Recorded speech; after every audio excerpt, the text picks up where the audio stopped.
டேய் சுரேஷ், நான் ஜூஸ் கடையில் தான்டா இருக்கேன். நீ எப்படா வருவ? டோடா கடைக்கிட்ட வந்துட்டு சரிடா. ஃபோனை வை.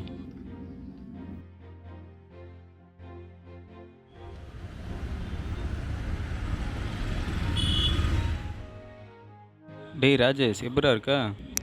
நான் நல்லா இருக்கேன்டா. டேய் அசிஸ்டன்ட் டைரக்டர் வேலை தேடிட்டு இருந்தே, கிடைச்சதா? இன்னும் வேலை கிடைக்கலடா. அதை பற்றி பேசத்தான்டா கூப்பிட்டேன். அப்படியா? என்னடா? வேலை கிடைக்கிற வரைக்கும் ஏதாச்சும் பார்ட் டைம் வேலை கிடச்சின்னா எனக்கு கொஞ்சம் உதவியாக இருக்கும். அதான் உனக்கு தெரிஞ்ச ஏதாச்சும் கடையில் வேலை இருந்தால் கொஞ்சம் கேட்டு சொல்கிறா. சரிடா, எனக்கு தெரிஞ்ச கடை ஒன்று இருக்கு, அங்கே வேணா கேட்டு சொல்கிறேண்ணே. சரிடா. சரிடா, அப்போ நான் போயிட்டு வரேன். என்ன பாய்.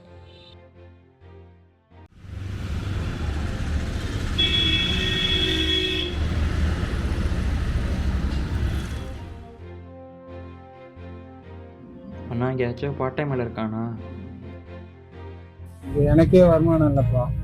ஆனால் ஒரு 3000 தரேன். ஒரு 4 மணி நேரம் வேலை தான் இருக்கும். நான் பரலனா வேற கடை ஏதாவது ட்ரை பண்ணேன். எனக்கு இந்த வேலையே ஓகே தானா? அப்போனா நாளையிலேருந்து வேலைக்கு வந்துரு தம்பி. சரி அண்ணா.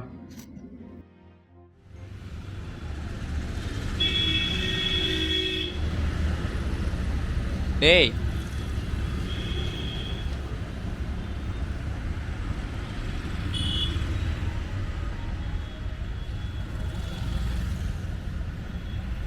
டேய், உன்னை பார்க்க தானே வந்துட்டு இருந்தேன்.